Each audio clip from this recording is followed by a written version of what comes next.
mengenal beberapa aliran filsafat. Jadi nanti ada pragmatisme dan lain-lain. Yang pertemuan pertama sih terkait filsafat, konsep dasar epistemologi, ontologi, aksiologi gitu. Itu kan kemarin sudah dibahas ya Pak ya, yang Bapak kenapa urgensi gitu. Sebenarnya kan itu bahas itu sebenarnya. Itu ya Pak. Atau Bapak mau menambahkan dulu? Jadi langsung aja ke terapannya, jangan teorinya lagi, jangan filsafatnya lagi. Jadi misalnya ontologi, PNF itu ontologinya apa, PNF itu epistemologinya apa, dan seterusnya. Jadi sudah langsung diterapkan PNF-nya. Kalau di filsafat lagi nanti muter lama lagi.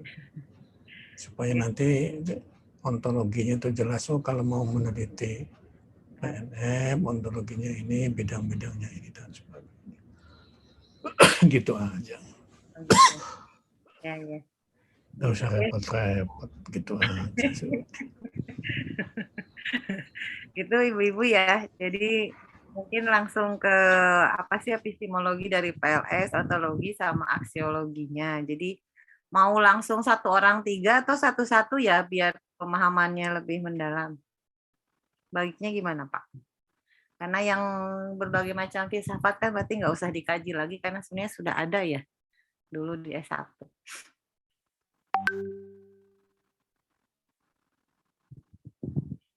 Ini satu, kalau di sini sih ini satu pertemuan. Gitu. Nanti kalau ini mungkin Mas Ririt bisa nggak Mas Ririt, kan Mas Ririt sudah S1-nya PLS ya. Jadi kalau ditanya urgensi bagaimana cara itunya kira-kira bisa nggak? Atau mau dibagi satu-satu? Karena yang ini nanti di skip aja mungkin nggak terlalu ini ya. Jadi ini kalau enggak ya ini satu-satu, ada yang dari epistemologinya, ada yang dari ontologi sama aksiologinya. Satu-satu aja ya. Gitu ya, biar kebagian semua gitu. Setuju ya?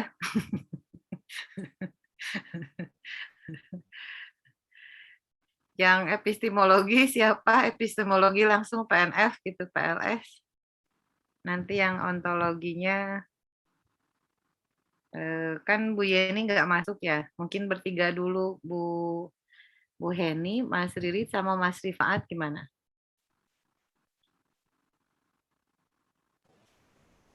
Oke gitu ya.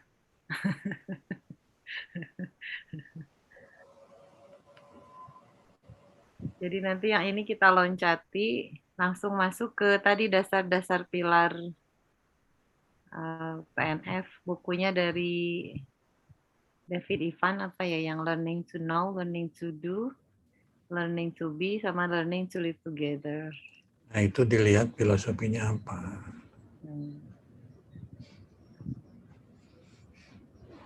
Langsung ke situ terapannya.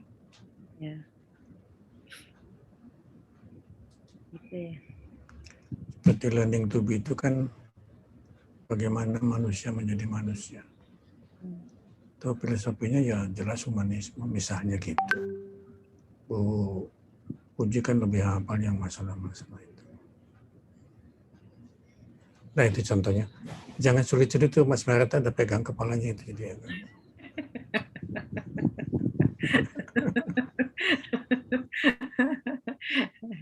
Kalau ini banyak ini sumbernya. Kalau bukunya saya juga ada itu. Yang satu buku ya Pak ya. Peter Jarvis atau kok Evan ya? Harusnya Peter Jarvis kalau nggak salah. Yeah. Jadi ini satu subbab sendiri, ini satu sendiri gitu aja ya, biar cepat. Kemudian apalagi sama lifelong learning dibahas juga ya. Gimana Pak? Atau langsung ke pembelajaran yang abad 2? Jangan terlampau banyak buku-bukunya, satu buku aja. Oh gitu. Nanti banyak buku nggak kebaca lagi. Satu buku aja yang mana yang tadi yang penting itu nanti dilihat. Ini kalau ini filsafatnya ini nanti dikajinya ke situ. Satu buku ini berarti. Silahkan mana yang dipilih bukunya kan banyak. Ya. Kalau yang terbaru bukunya Peter Jarvis itu. Iya. Kalau Evan itu udah lama itu. Iya. Yang David Evan itu tahun berapa yang terakhir yang dia cari yang terakhir bukan yang lama-lama. Ada yang terakhir itu.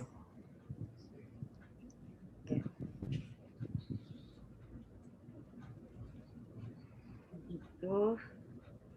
Jadi satu buku nanti dikupas itu ya Pak ya. Jadi ada yang learning to know, ada learning to do, filsafatnya seperti apa gitu ya. Sampai kalau learning to be kan sekarang lagi rame yang well-being gitu ya. Nanti isunya bisa disambungkan ke situ. Sama learning to live together sebenarnya terkait dengan revolusi industri 5.0 ya Pak ya. Learning to live together. Berarti dua dulu ya ibu-ibu, Bu Heni dan Mas Riri. Biar Mas Riri nggak aduh gitu. Jadi dua topik ini dulu. Mungkin yang ini 2 orang gitu aja ya Pak ya. Yang ini 2 orang. Jadi nanti bisa untuk 2 pertemuan ke depan. Gitu ya. Nanti yang hadir malam ini boleh pilih yang mana duluan. Nanti yang nggak hadir langsung ditugasi kamu bagian ini ya gitu. Bu Heni mau pilih yang mana Bu Heni? Yang di atas tadi berarti nggak jadi ya? Jadi yang ini. Nanti ini 2 orang aja nih.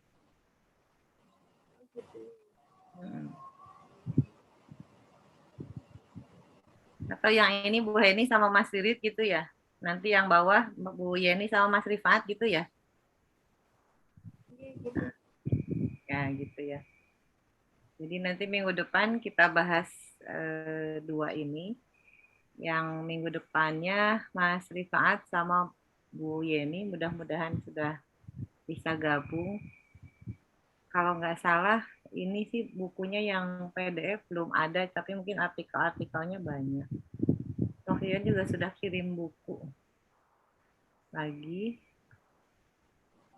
Nah, itu yang saya kirim bukunya itu bukan untuk mahasiswa, untuk dosennya baca dulu. Iya.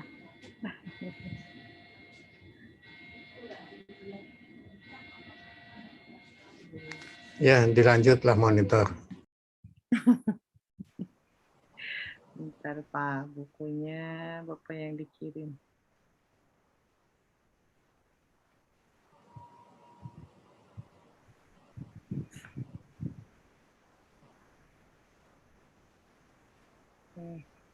Begitu ini saya PPT aja lah, share PPT ya.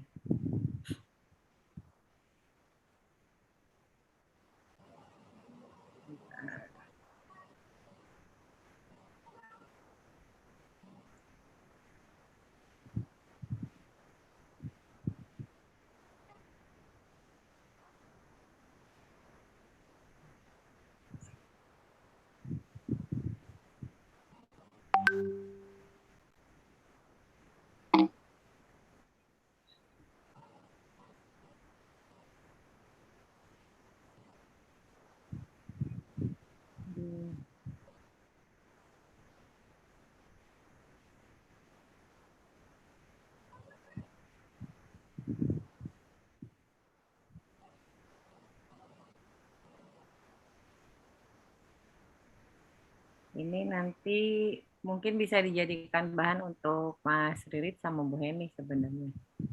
Kemarin sudah share sebenarnya kalau tidak salah ya. Terkait ini nih. Bentar.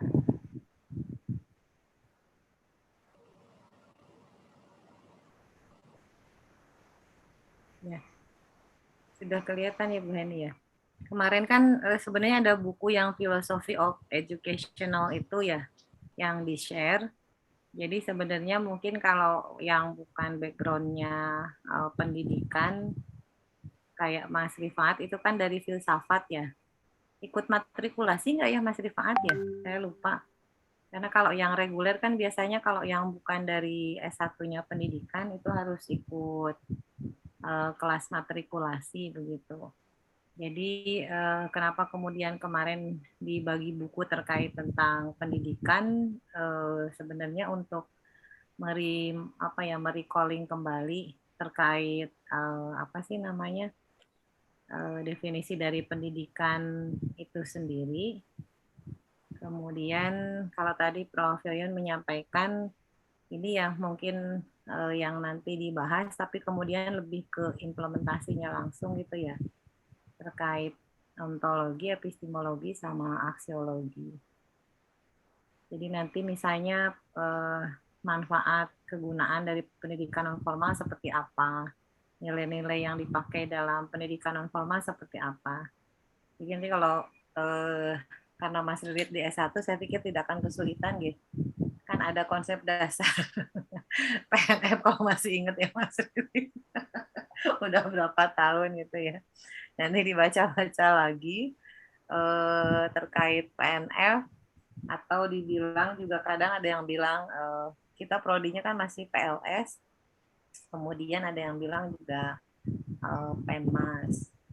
Nah kalau terkait epistemologinya itu kan bagaimana misalnya kita mendapatkan pengetahuan tentang PLS itu sendiri.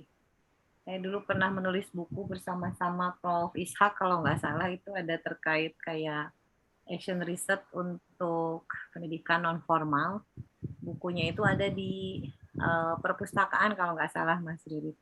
Jadi di situ fokus action research tapi khusus untuk yang pendidikan non formal. Kemudian bisa juga membahas terkait teori-teori yang mensupport yang kemarin sudah Prof. Yon sampaikan ya. Kalau PLS itu kan sebenarnya multidisipliner ya, dia disupport oleh pengetahuan mendasar yang lain. Kami tadi juga misalnya kalau di jurusan itu kan ada yang support di bagian sosiologi antropologinya, ada yang psikologinya gitu. Saya pikir di PAUD juga mungkin sama ya Bu Heni. Kan Bu Heni background-nya S1 PAUD ya Bu ya. Pasti ilmu dasarnya sebenarnya kan dari psikologi ya, ilmu semuanya itu gitu. Jadi terapannya di kita. Kemudian di sini ada juga membahas tadi yang aliran filsafat, tapi mungkin kita tidak sampai ke sininya. Tapi kalau Prof. Yan menyampaikan kayak tadi learning to know itu nanti apa yang mendasarinya kan mungkin gitu ya, learning to be, learning sampai ke learning to live together-nya itu. Nah, kalau yang buku kemarin di share, sudah dibaca belum bukunya? Atau belum sempat dibaca? Sudah dibaca belum?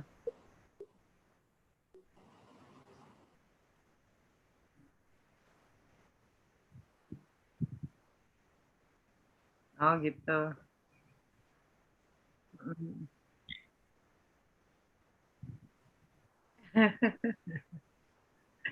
Kira-kira substansinya gimana Mas Lilit? Ntar sambil saya cari filenya.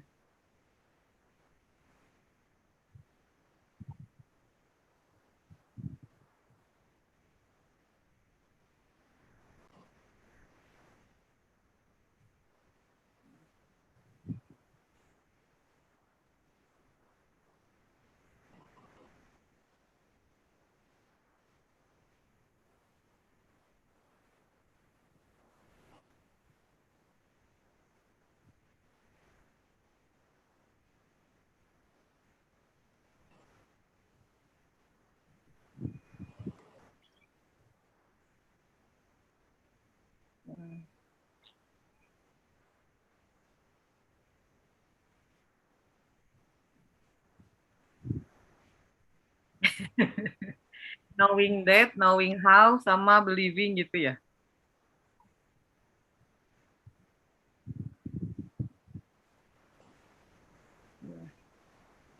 Kemudian sama pengetahuan dan kurikulumnya itu ya.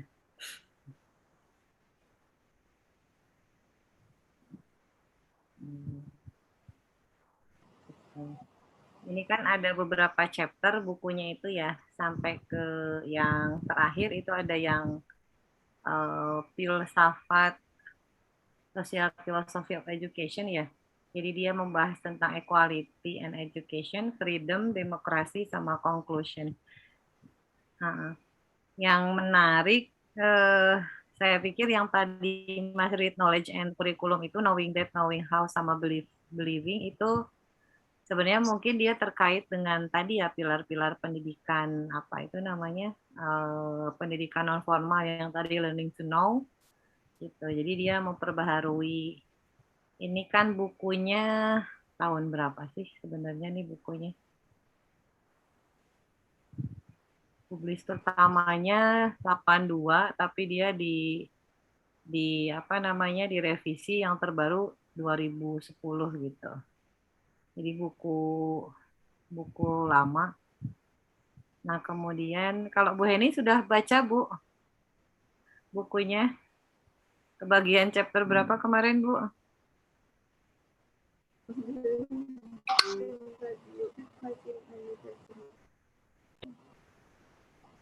Iya. Kalau bagian 2 kan sebenarnya kembali ke tadi ya, kembali ke pendidikan secara umum gitu. Jadi tujuan umum, walaupun saya pikir tokoh-tokoh pendidikan di kita juga sangat mumpuni ya, kayak tulisannya banyak di yang buku apa itu ilmu pendidikan ya, Tria Karya Ki Hajar Dewantara gitu terkait tujuan pendidikan. Kalau di sini kan dia tujuan pendidikannya itu untuk bagaimana pengembangan sumber daya manusia ya ke manusia gitu. Jadi kalau saya melihat antara mata kuliah yang satu dengan mata kuliah yang lain itu terkait. Mungkin Prof. Yun mau menambahkan. Enggak, cukup. Ya.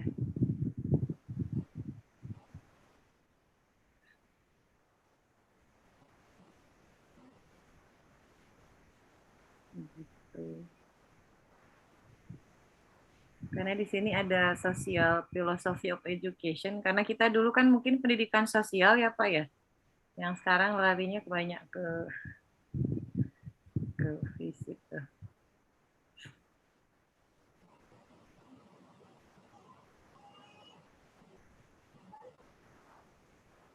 Nah.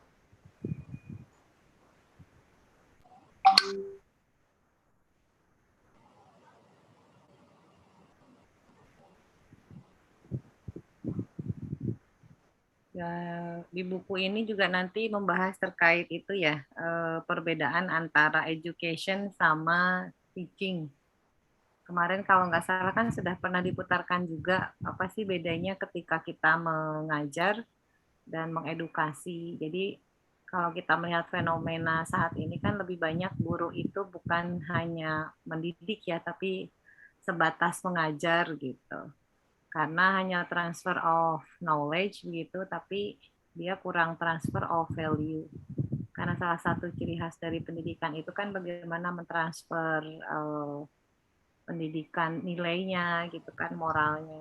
Nah, fenomenanya yang banyak terjadi saya pikir terutama di pendidikan formal ya, banyak orientasinya itu berubah hanya transfer of knowledge saja begitu, tapi yang mengeducate-nya yang kurang.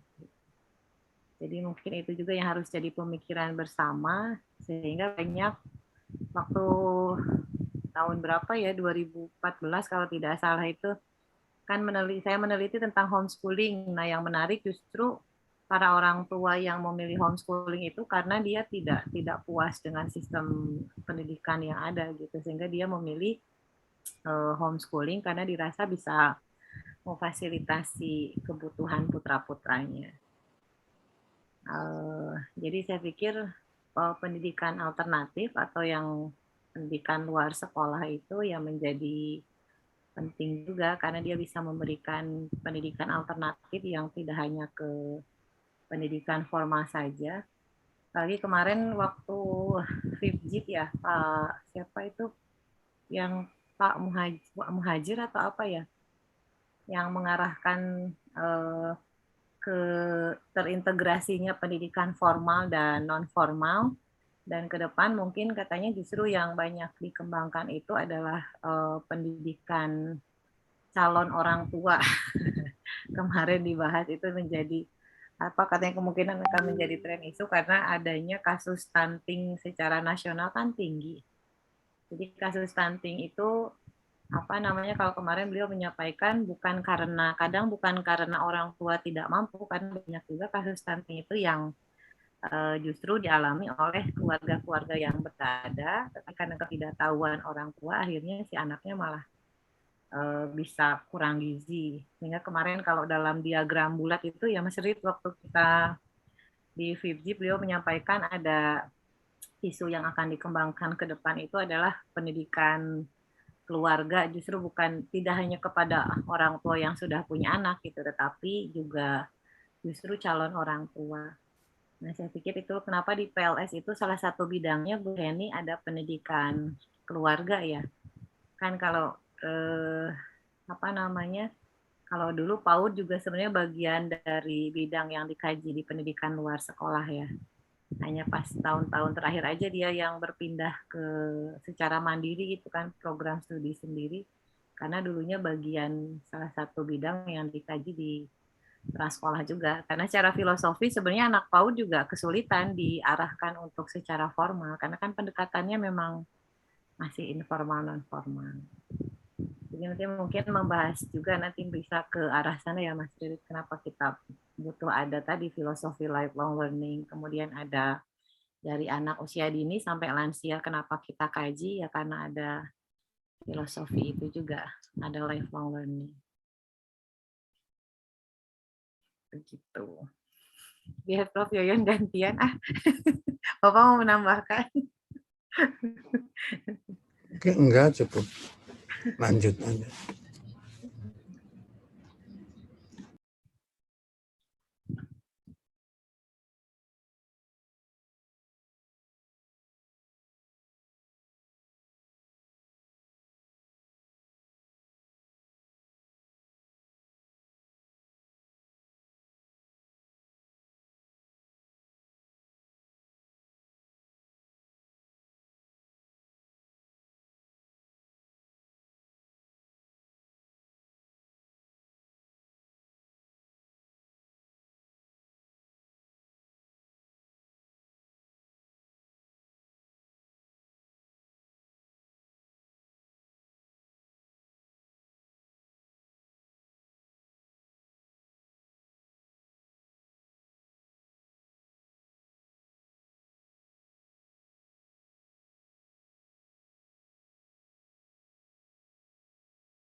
Suaranya nggak kedengeran, Bu.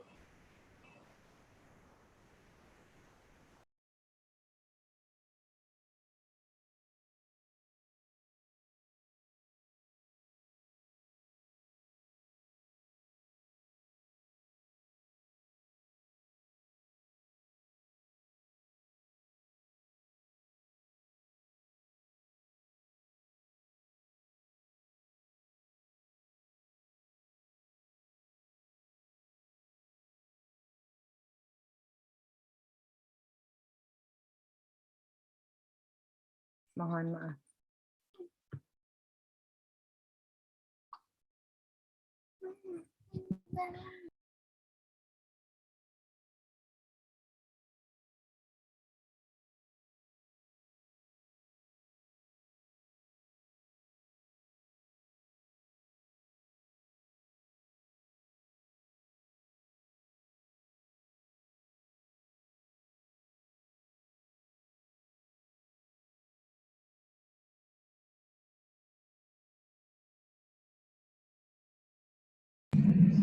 Tadi lanjut ya. Mohon izin ini agak ngantuk-ngantuk gimana gitu. Salam Jumat ya. Ya, mangga Pak.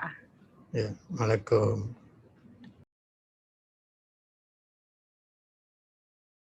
Mohon maaf tadi ada yang si kecil bangun.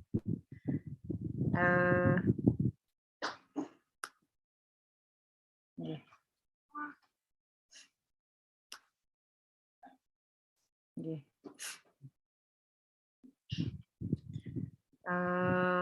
Apa namanya, kemudian kembali ke anu ya, RPS tadi, teman-teman, nanti mungkin kita bisa baca-baca dulu ya, terkait filsafat pendidikan non formal ini. Bentar ya.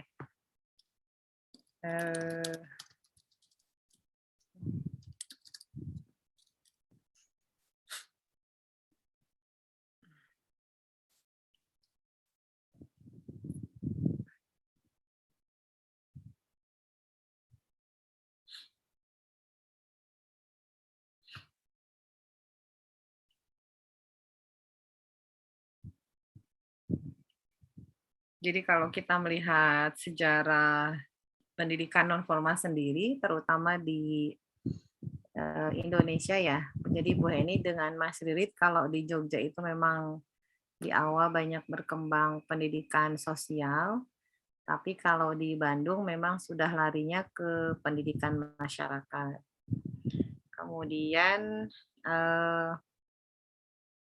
di apa ya, dalam konsep perkembangannya begitu, mungkin kalau Bu Heni belum tahu, jadi setelah pendidikan sosial pada tahun sekitar 1970-an ya, itu berubah dari pendidikan sosial menjadi pendidikan luar sekolah, karena waktu itu dari World Bank punya program yaitu untuk mengentaskan buta huruf, sehingga kemudian dari pendidikan apa namanya luar sekolah itu fokusnya memang ke kesetaraan dan keaksaraan. Jadi sampai saat ini, nah ketika kesetaraan dan keaksaraan di Indonesia ini sudah mulai apa ya, sudah mulai sudah mulai apa, kalau menurut saya itu sudah mulai banyak berkurang, sehingga sekarang pelaksanaannya terintegrasi gitu. PLS pun akhirnya berkembang tidak hanya pada kesetaraan ya, karena konsep lifelong learning-nya maka muncul bidang tadi ya, ada PAUD gitu. Jadi kenapa kemudian kita harus belajar pendidikan luar sekolah? Maka di Bangkok itu namanya bukan lagi PLS, tapi dia berubah dari non-formal education ke lifelong learning.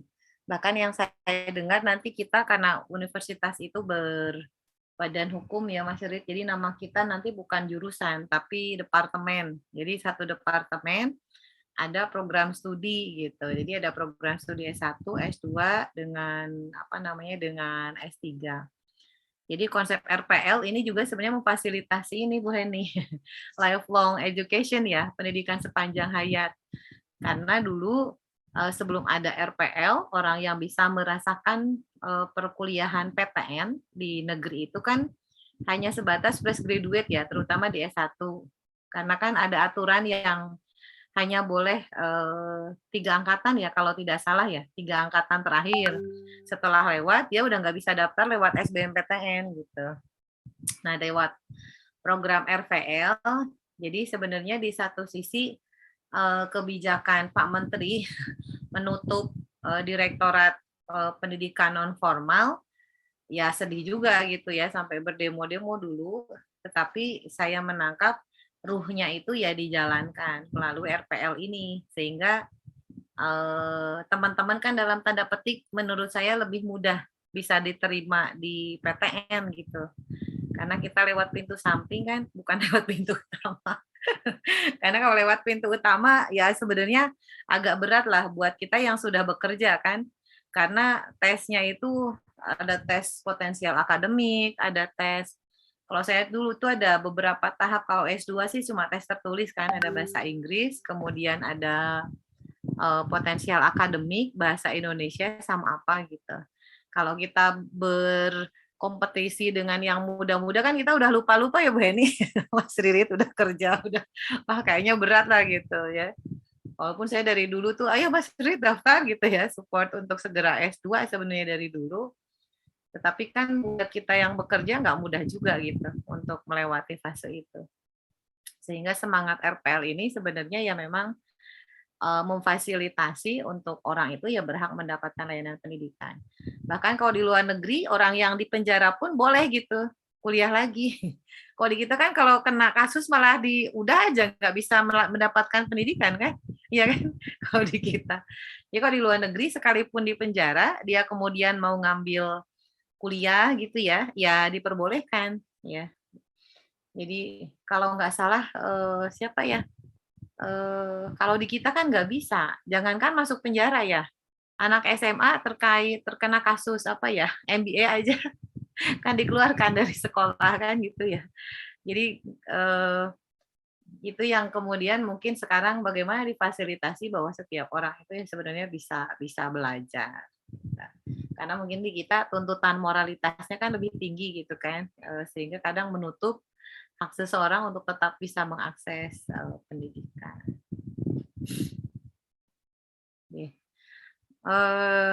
Mungkin untuk apa namanya malam ini gitu dulu aja ya, karena apa namanya nanti mudah-mudahan sudah siap karena kan dalam versi bahasa Indonesia ya, sehingga nanti minggu depan Bu Heni dengan Mas Ririt untuk membahas yang tadi.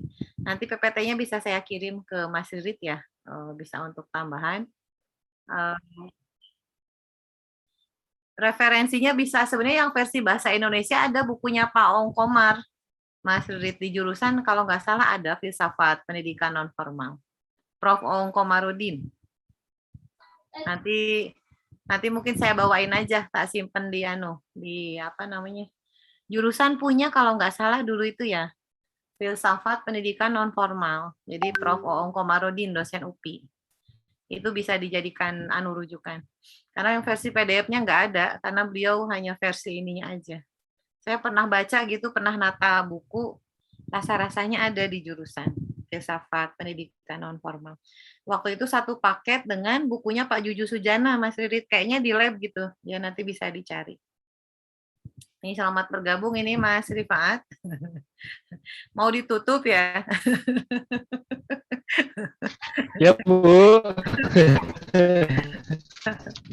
Ya, jadi mudah-mudahan tadi baru dibagi tugas, tugasnya diganti aja, tidak usah pakai buku menerjemahkan karena sepertinya kan kita kesulitan untuk menerjemahkan lah bukunya, sehingga tadi saya ganti untuk penugasan pakai RPS saja.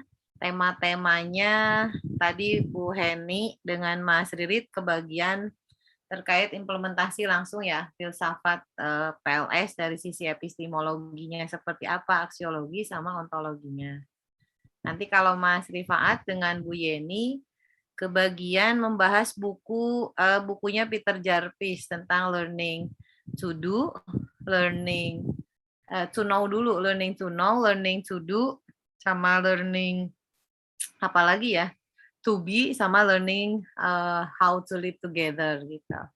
Nah nanti bukunya di saya ada, tapi kalau posisinya susah di internet juga banyak kalau nggak salah. Jadi learning to know itu apa, learning to be itu apa, learning sampai learning to live together itu apa gitu. Gitu nggih Mas Rifaat dengan Bu Yeni. Biasanya kalau ibu-ibu rempong nanti yang mengerjakan bapak-bapak gitu ya. Satu kelompok. Ibu ternuhun siap. Oke. Jadi minggu depan mudah-mudahan satu sesi Bu Heni dulu dengan Mas Ririt, baru minggu depannya Mas Rifaat dengan Bu Yeni gitu. Bahas itu. Begitu nggih. Mungkin kalau karena kita ini kuliahnya soalnya di sisa-sisa energi nggih. Jadi apa namanya? Ade tuh belum tidur, kasihan ya.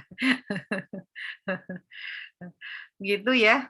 Jadi nanti ibu-ibu bisa belajar mandiri dulu. Nanti saya coba cari bahannya yang terkait yang mungkin dalam bahasa Indonesia ya, jurnal-jurnalnya sehingga bisa dibaca gitu, sehingga memudahkan untuk mensarikan apa sih yang terkait dengan mata kuliah kita. Jadi mungkin nanti Mas Rid bisa ditambahkan juga terkait tadi bukan filosofi ya, filosofi pendidikan luar sekolah, ada lifelong learning gitu, ada intinya untuk menjawab bidang kajiannya, kenapa kemudian ada muncul bidang-bidang yang beragam, karena kita pakai filosofinya lifelong learning tadi. Nanti lifelong learning bisa dibahas dari buku-bukunya UNESCO juga banyak. Gitu nggih. Mungkin malam ini kita tidak perlu sampai selesai, nggak apa-apa lah ya, karena nanti bisa belajar lebih mandiri. Nanti bukunya kalau di lab tidak ada, nanti saya coba cari di rumah, kalau nggak salah ada juga di atas ya, tapi harus nyari-nyari dulu. Tapi saya pernah lihat buku itu di lab bareng satu paket, karena kemarin baru nata-nata pindahan lab, bukunya yang versi Prof. Oong Komarudin. Kalau mau beli online juga ada sekitar 35.000 harganya. Murah juga ya, kalau tidak salah. Begitu nggih. Mungkin itu malam ini kita cukupkan sekian dulu, karena bisa belajar mandiri, ibu-ibu juga bisa istirahat lah, tidak sampai maksimal. Jadi monggo nanti bisa dibaca mandiri materinya. Saya kirim ke Mas Rid ya, nanti Mas Rid yang WA Bu Heni dan Mas Rifa. Mungkin itu nggih, ibu-ibu, bapak-bapak, malam ini bertemunya. Mohon maaf jika ada kekurangan. Dan syukur, alhamdulillahirrahmanirrahim. Selamat malam, selamat istirahat. Yang istirahat, yang mengerjakan tugas mungkin dilanjut. Sekian dari saya. Assalamualaikum warahmatullahi wabarakatuh.